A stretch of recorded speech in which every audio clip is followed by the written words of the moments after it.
Islam is misrepresented in the media. Islam is a religion of peace, peace to humanity. It does not only talk about peace, it demonstrates practically how peace and universal brotherhood can be achieved. We have one common parent. And our Creator, Allah subhanahu wa ta'ala, Almighty God, is one and the same, one and the same, one and the same.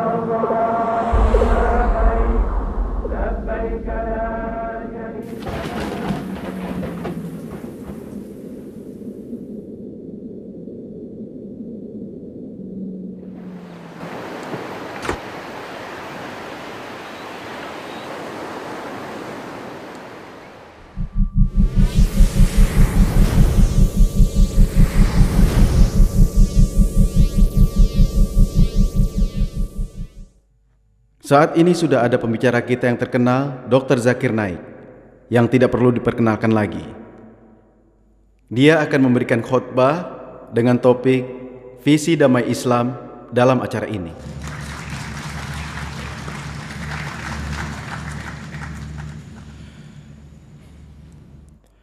Alhamdulillah, wassalatu wassalam ala rasulillah wa ala alihi wa sahbihi ajmain, amma ba'du.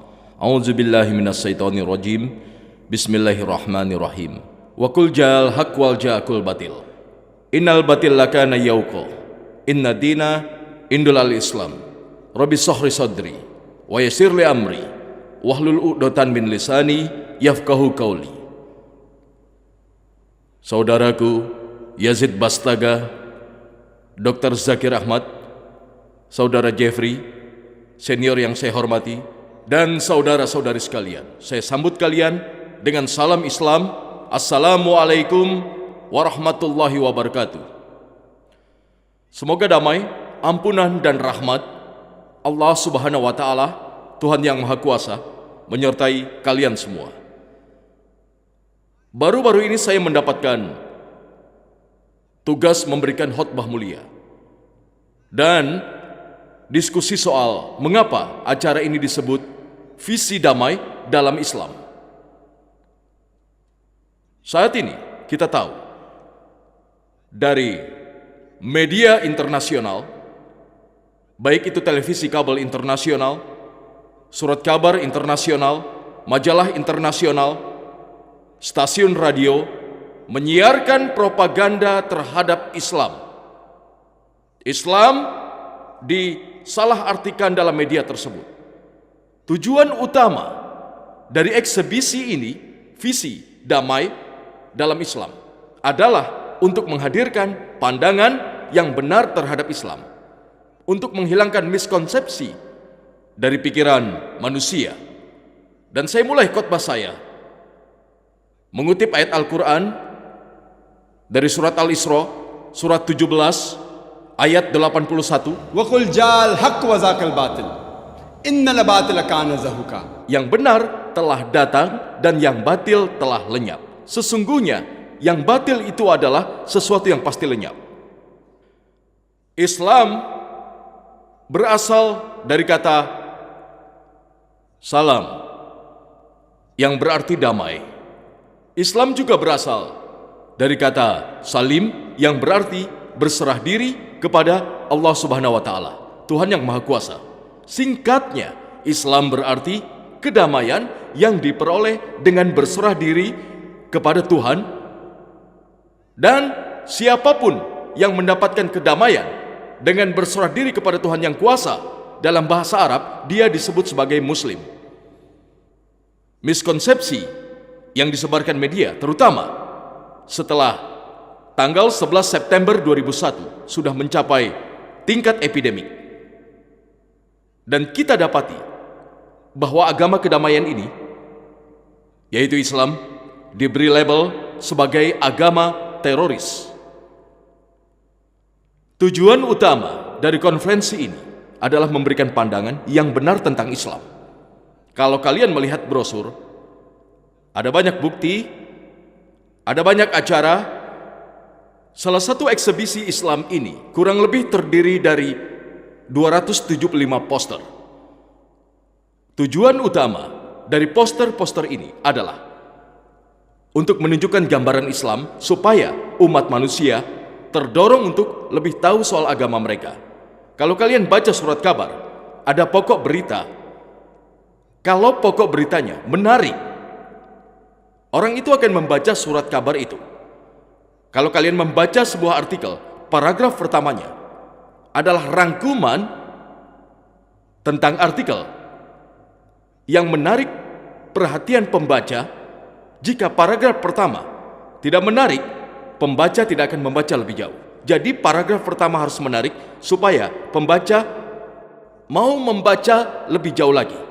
Tujuan utama dari poster ini adalah sebagai pokok berita atau paragraf pertama. Detailnya saya sebutkan dalam berbagai buku yang juga digelar dalam pameran. Contohnya, salah satu poster menyebutkan saat ini ajaran yang benar nomor 1, Muslim adalah teroris. Nomor 2, segitiga dengan 4 sisi. Nomor 3, bumi itu datar. Nomor 4, 2 tambah 2 sama dengan 5. Ini ajaran yang benar saat ini. Kita tahu bagaimana segitiga bisa memiliki 4 sisi. 4 sisi segitiga tidak mungkin. Sama halnya dengan Muslim adalah teroris. Muslim adalah orang yang mendapatkan kedamaian dengan berserah kepada Tuhan yang Maha Kuasa. Jadi bagaimana dia teroris? Ini berkebalikan. Sama berkebalikannya dengan segitiga dengan 4 sisi. Sama salahnya dengan bumi itu datar. Sama halnya dengan 2 tambah 2 sama dengan 5. Poster berfungsi sebagai pokok berita supaya kalian bisa baca lebih jauh soal Islam. Ada banyak bagian. Salah satu bagian yang ada di dalam poster ini adalah tentang wanita dalam Islam, hak wanita di dalam Islam. Dan salah satu poster itu bicara soal hijab, yaitu cara berpakaian yang sopan untuk wanita. Poin-poinnya dijelaskan dengan singkat. Ada 6 poin yang ada dalam Al-Quran dan hadis. Bagaimana seharusnya wanita berbusana? Seluruh tubuh harus ditutup, kecuali wajah dan telapak tangan. Cendekiawan bilang ini harus ditutup. Yang kedua, pakaian tersebut tidak boleh terlalu ketat sehingga menunjukkan bentuk tubuh dan harus longgar. Ketiga, pakaian itu tidak boleh transparan. Keempat, tidak boleh terlalu glamor yang bisa menarik lawan jenis. Kelima, tidak boleh menyamai atau menyerupai lawan jenis. Keenam, tidak boleh menyerupai atau menyamai orang-orang kafir. Dalam khutbah yang kita ikuti, dalam acara yang besar ini, kedamaian bagi umat manusia, banyak pembicara internasional datang, bahkan pembicara lokal yang memberikan khutbah mereka soal aspek ini. Dan bagaimana meyakinkan cara berpakaian, hijab yang sederhana untuk wanita. Saya beri contoh. Seandainya ada 2 saudari kembar, keduanya sangat cantik, sama-sama cantik. Salah satu saudara kembarnya memakai hijab Islam, seluruhnya tertutup kecuali wajah dan telapak tangan. Sedangkan saudari kembar yang satunya memakai pakaian ala barat, rok mini atau celana pendek. Lalu kedua gadis itu berjalan di jalan Chennai, dan di dekat pojok jalan ada seorang laki-laki, seorang lelaki yang iseng, yang hendak menggoda wanita. Menurut kalian gadis yang mana yang akan dia goda? Apakah dia akan menggoda wanita yang memakai hijab Islam atau yang memakai rok pendek atau celana pendek? Secara alami, dia akan menggoda gadis yang memakai rok pendek. Seperti firman Allah dalam Al-Ahzab surat 33 ayat 59, "Wahai Nabi, katakan pada istri-istrimu, anak perempuanmu, dan istri orang mukmin, hendaklah mereka mengulurkan jilbabnya ke seluruh tubuh. Yang demikian supaya mereka lebih mudah dikenal, karena itu mereka tidak diganggu." Poster yang dipamerkan ini sebanyak 275. Mereka berfungsi sebagai pokok berita. Sebagian besar poster itu mengandung ayat-ayat Al-Quran. Dan di samping terjemahan bahasa Inggris, poster-poster tersebut mengandung bahasa aslinya. Ada sekitar 25 model yang menunjukkan dua pandangan Islam. Misalnya, satu model adalah Al-Quran, dan ayat yang disebutkan di bawahnya berisi kutipan dari Al-Quran surat Al-Baqarah surat 2 ayat 208. Ya ayyuhallazina amanu udkhulu fis silmi kafa. Hai orang yang beriman, masuklah kamu ke dalam Islam keseluruhan. Jadi kalau kalian ingin masuk Islam, masuk secara keseluruhan, jangan hanya sebagian. Dan Al-Quran berisi banyak sekali firman. Kalau seseorang hanya mengikuti beberapa firman, maka itu tidak sesuai. Ada banyak benang merah dari Al-Quran dan satu tali terhubung dengan seluruh benang itu. Seperti firman Allah dalam Al-Imran surat 3 ayat 103. Wa atasimu bihablillahi jami'a wa la tafarraqu. Berpeganglah kepada tali agama Allah dan jangan bercerai-berai. Kita harus berpegang semuanya kepada tali Allah. Dan masuklah Islam secara keseluruhan. Kalau kalian hanya mengikuti satu aspek dalam Islam, baiklah, aku akan bersedekah, tapi aku tidak akan sholat, aku tidak akan naik haji, yang merupakan bagian dari Islam. Orang lain yang mungkin mengatakan, aku akan naik haji, tapi aku tidak akan bersedekah. Allah berfirman dalam Al-Quran, Tuhan yang Maha Kuasa, bahwa kalian harus mengikuti secara menyeluruh. Kalau kalian memegang tali, lengkap dengan seluruh firman yang ada, baru kalian akan mendapatkan kedamaian yang sebenarnya di dunia ini dan di kehidupan nanti. Kita percaya bahwa kita tidak boleh menyampaikan pesan damai hanya kepada orang tua atau orang dewasa. Kita harus perkenalkan pesan damai tersebut mulai dari masa kanak-kanak. Dan kita mendapati saat ini, dalam dunia yang materialis ini, cara hidup anak-anak kita sudah disalah arahkan. Kita harus jaga anak-anak kita. Merupakan kewajiban bagi setiap orang tua untuk memberikan atmosfer yang benar kepada anak-anaknya.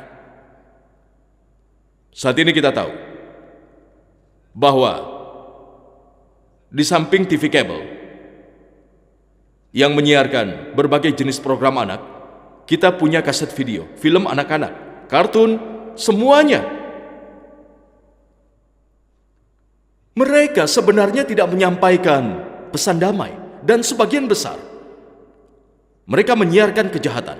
Itulah alasannya kenapa ada psikolog dari Amerika, negara-negara Eropa yang mengatakan kerusakan maksimal terhadap anak-anak adalah program yang disiarkan TV kabel. Ada berbagai jenis artikel yang kita baca, di mana ada seorang anak kelas 3 yang sering melihat kekerasan di film.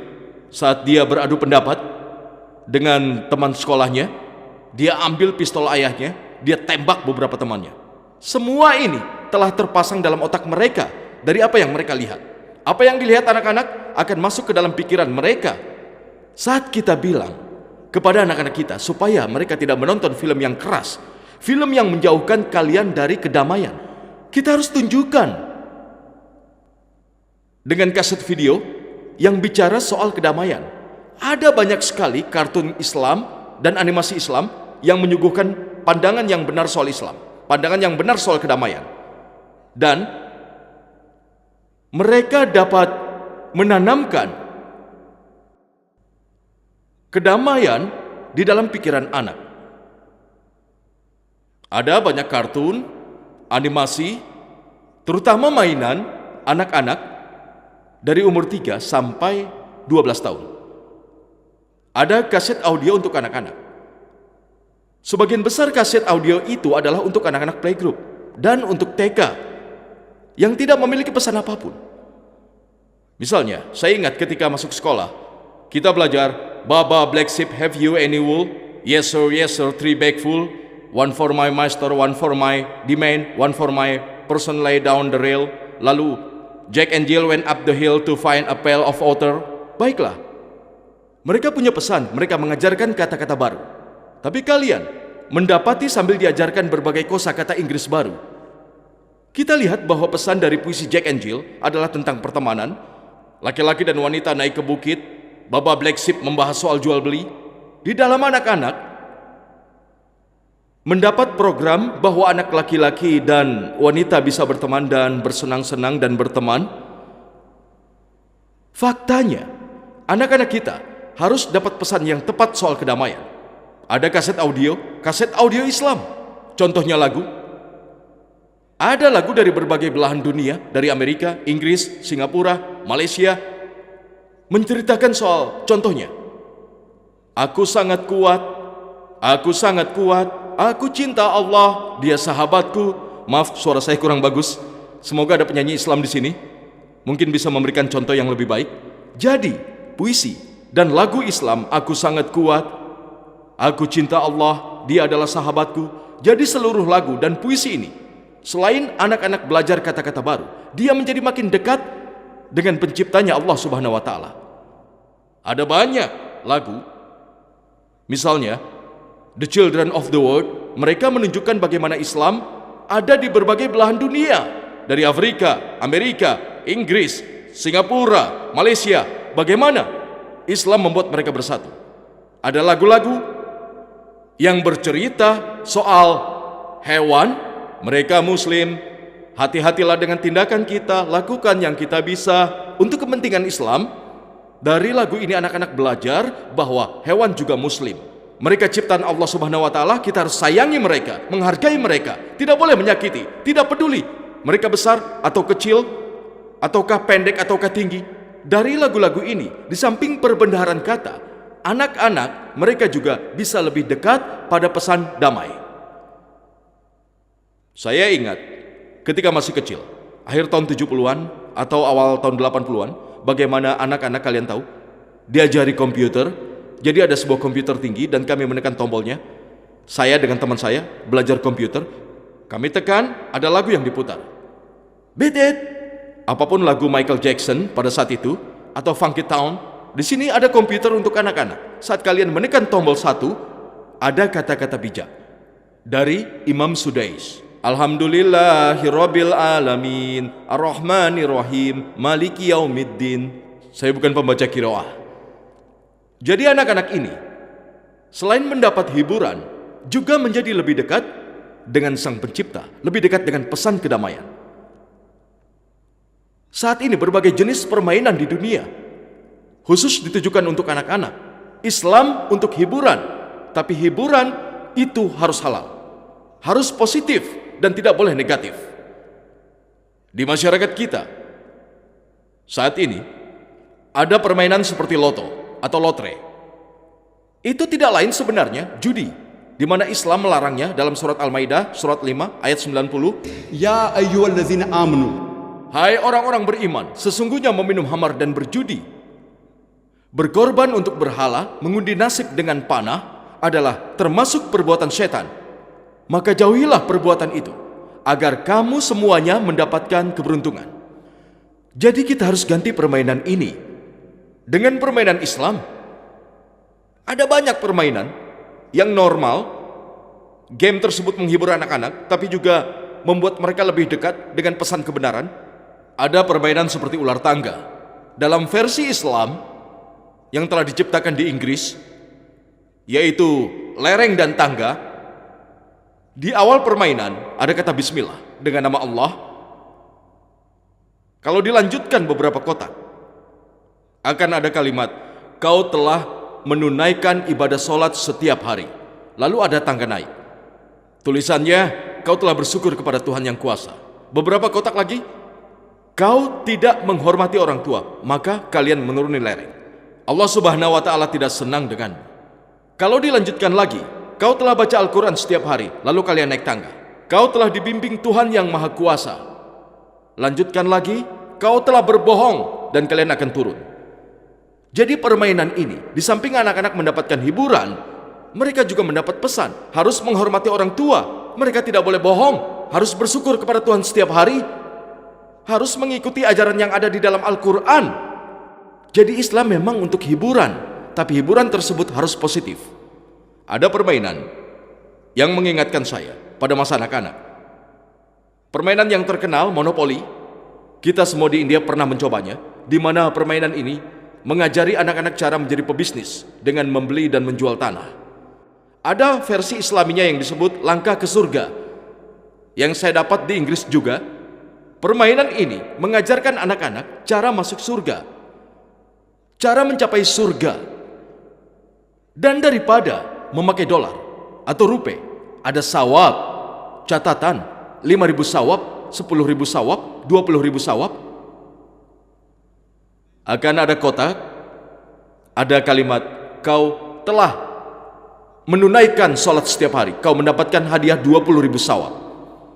Beberapa kotak lagi, kau telah pergi ke pesta dansa, kalian akan didenda 10.000 sawab.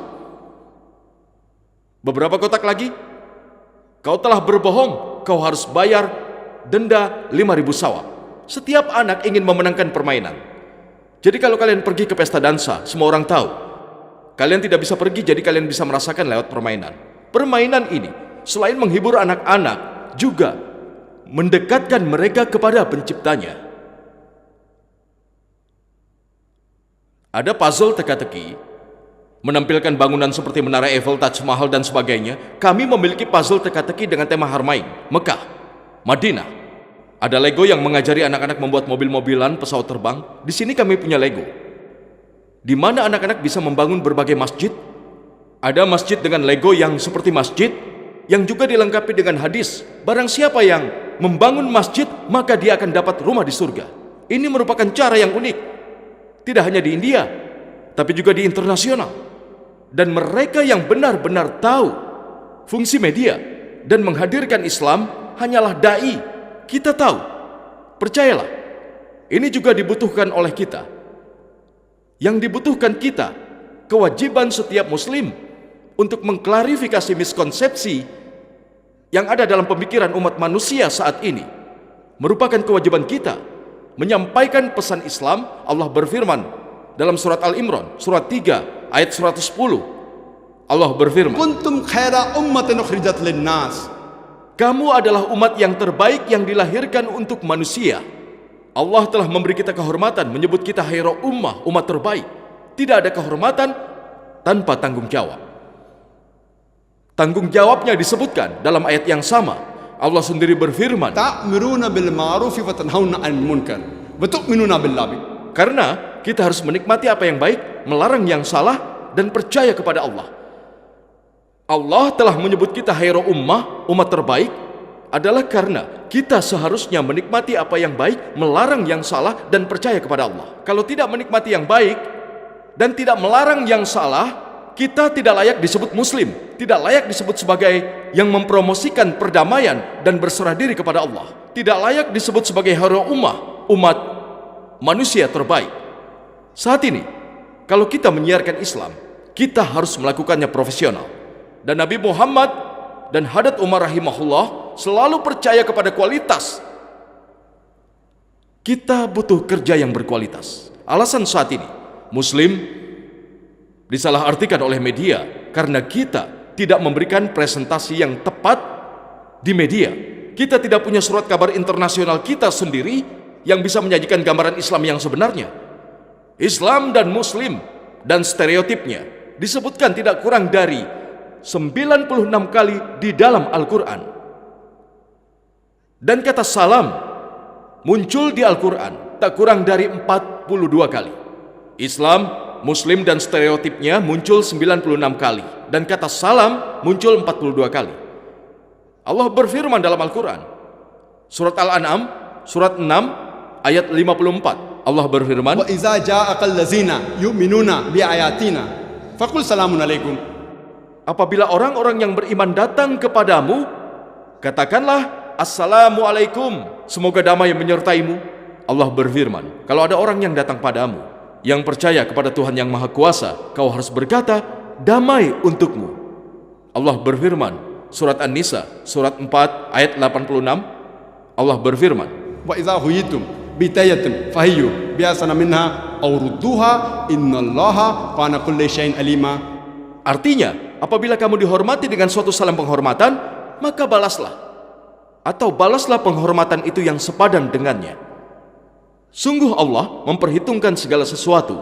Misalnya, kalau seseorang mengatakan Assalamualaikum, semoga damai menyertai kalian, kalian harus membalasnya dengan sopan, Waalaikumsalam warahmatullah. Kalau mengatakan Assalamualaikum warahmatullah, harus membalas lebih sopan lagi, Waalaikumsalam warahmatullahi wabarakatuh. Kalau bilang Assalamualaikum warahmatullahi wabarakatuh, harus lebih sopan lagi, setidaknya yang sepadan. Waalaikumsalam warahmatullahi wabarakatuh. Semoga damai, ampunan dan rahmat Allah Subhanahu wa taala menyertai kalian. Misalnya, kalau ada yang bilang Assalamualaikum, saya balas dengan Waalaikumsalam. Kata-katanya sama, tapi kata-kata itu muncul dari hati, bahkan itu lebih baik. Jadi Allah berfirman, jawab dengan lebih sopan atau setidaknya dengan yang sepadan. Ini salam universal yang dilakukan oleh seluruh utusan Allah Subhanahu wa taala. Bahkan Yesus Kristus seperti yang disebutkan dalam ajaran Lukas surat 24 ayat 36 di lantai atas saat dia menyambut para rasul, dia juga menyapanya dengan Assalamualaikum. Dalam bahasa Ibrani Assalamualaikum, dalam bahasa Arab Assalamualaikum, dalam bahasa Inggris semoga damai menyertai kalian. Dan ini tema untuk konferensi ini, salam damai. Ini cara memberi salam yang terbaik. Tapi sayangnya saat ini masyarakat kita memiliki berbagai jenis salam. Salah satu salam yang paling sering adalah selamat pagi atau selamat malam. Bayangkan kalau sebuah musibah terjadi, ayah dari seseorang meninggal dan kalian menyapa selamat pagi. Apa yang bagus dari pagi? Ayahnya telah meninggal, kalian mengatakan selamat pagi. Dan ketika kalian pergi ke sekolah, salam ini sering diucapkan. Ketika guru masuk ke dalam kelas, seluruh siswa mengucapkan selamat pagi Pak. Dan si guru jawab, selamat pagi kalian. Bayangkan kalau si guru bertengkar dengan istrinya. Dia mungkin mengutuk pagi, mungkin saja dia mengutuk pagi dan mengatakan semoga tidak ada pagi, tapi si guru harus menjawab selamat pagi. Cara terbaik dan paling universal untuk mengucapkan salam, Assalamualaikum, atau damai menyertai kalian. Tidak peduli apakah ayahnya meninggal, tidak peduli apakah terjadi hujan lebat, tidak peduli apakah panas terik menyengat, tidak peduli apakah itu saat bahagia atau sedih. Cara menyampaikan salam terbaik adalah Assalamualaikum, damai menyertai kalian. Allah berfirman dalam Al-Quran surat Al-Furqan surat 25 ayat 63, hamba-hamba Tuhan yang maha penyayang itu ialah yang berjalan di atas bumi dengan rendah hati. Dan apabila orang-orang jahil menyapa mereka, mereka mengucapkan kata-kata yang mengandung keselamatan. Allah mengulangi pesan dalam surat Al-Qasas surat 28 ayat 55 bahwa apabila mendengar perkataan yang tidak bermanfaat, katakan semoga damai menyertai kalian, Assalamualaikum. Yang berarti bagi orang-orang yang berpikir, kalau ada orang yang bicara jelek bahkan jika menistakan Islam, katakan Assalamualaikum atau kalul salamah, semoga damai menyertai kalian. Kalau kalian menganalisa seluruh ayat yang dikutip oleh para skeptik untuk menyerang Islam, bahwa Islam mengajarkan terorisme, salah satu ayat Al-Quran yang paling sering dikutip oleh kritikus termasuk Arun Suri, surat At-Taubah surat 9 ayat 5 berbunyi, kalau kalian bertemu seseorang kafir, seseorang non-muslim, bunuh mereka. Balasan dari ayat ini telah diberikan oleh saya saat ke Chennai tahun lalu dengan topik jihad dan teroris, dan saya tidak akan mengulangnya. Itu dalam konteks perang. Kalau musuh hendak membunuh kalian, jangan takut, lawan mereka. Itulah konteksnya. Saya telah membahasnya dalam sesi tanya jawab, tapi yang harus dicatat ayat selanjutnya, surat At-Taubah surat 9 ayat 6 yang tidak pernah dikutip kaum skeptis ini. Jika seorang di antara orang-orang musyrikin itu minta perlindungan, jangan lindungi begitu saja, antarkan ia ke tempat yang aman. Jadi seluruh ayat ini, dari seluruh pembahasan ini seputar membunuh musuh, tapi secara alami. Peperangan ini untuk kepentingan kedamaian. Dan Al-Quran yang sering dikutip surat Al-Anfal surat 8 ayat 60 bahwa kamu telah menggentarkan musuh Allah. Lagi-lagi di luar konteks, yang berarti bahwa di dalam medan perang kalau ada musuh yang hendak menyerangmu, mereka hendak membunuhmu, jangan takut, lawanlah. Semua jenderal yang ada di medan perang mengatakan pada pasukan mereka, jangan takut, lawan. Itu alami. Apa salahnya kalau Al-Quran bilang, tapi itu bukan akhir dari ayat tersebut. Dalam surat Al-Anfal surat 8 ayat 61, jika mereka condong kepada perdamaian, maka diharuskan bagi kalian condonglah kepadanya. Islam adalah agama kedamaian. Seluruh ayat yang dikutip dalam Al-Quran baik menyebutkan bahwa berperang adalah hal akhir, tapi itu berperang untuk menciptakan kedamaian. Setiap negara memiliki angkatan polisi. Angkatan polisi ini seringkali menggunakan kekuatan untuk menangkap penjahat. Mereka menggunakan kekuatan melawan elemen antisosial supaya tercipta kedamaian. Masyarakat kita bisa hidup dengan bebas, jadi polisi ini ada kalanya menggunakan kekuatan mereka untuk menjaga kedamaian di negara mereka, sama halnya dengan Islam dan Al-Quran yang menyebut bahwa kekuatan hanya boleh digunakan sebagai pilihan akhir, hanya supaya tercipta kedamaian. Jika ini adalah alasan mengapa kaum skeptis bilang Al-Quran mengajarkan terorisme, mereka tidak menyadari bahwa terorisme bahkan diajarkan di dalam Injil, dalam Perjanjian Lama, dalam kitab Exodus, dalam kitab Bilangan, yang menyebutkan bahwa Yesus juga mengajarkan terorisme. Ajaran Lukas pasal 22, dia juga bilang pada para rasulnya untuk mengambil pedang mereka. Mahabharata mengajarkan soal terorisme yang sama, pertempuran antara yang hak dan yang batil, yang benar dan yang salah. Bhagavad Gita, Sri Krishna menasehati Arjuna, kenapa dia tidak berperang? Kenapa kau menjadi lemah? Sri Krishna bilang pada Arjuna, kalau tidak berperang dia tidak akan masuk surga. Ini terorisme untuk menciptakan kedamaian yang disebutkan hampir di sebagian besar kitab agama. Ada dua jenis terorisme. Satu, terorisme yang positif untuk menciptakan perdamaian, dan yang lainnya untuk meneror orang yang tidak pernah didukung oleh umat muslim. Dan Dr. Adam Pearson berkata, orang-orang yang cemas bahwa suatu hari nanti senjata nuklir baru akan jatuh di tangan orang Arab, mereka tidak sadar bahwa bom Islam sudah dijatuhkan. Ia jatuh pada hari kelahiran Nabi Muhammad SAW.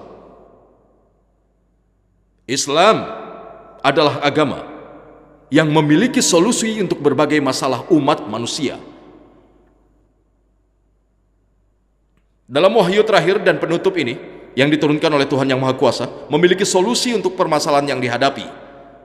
Nomor satu, seluruh umat manusia harus percaya bahwa Sang Pencipta hanyalah satu, Tuhan. Kalau kalian percaya Dia menciptakan umat manusia, tidak peduli apakah hidup di Amerika, Kanada, Inggris, India, Arab Saudi, Pencipta kita sama, Tuhan Yang Maha Esa. Ini pilar dasar untuk kedamaian.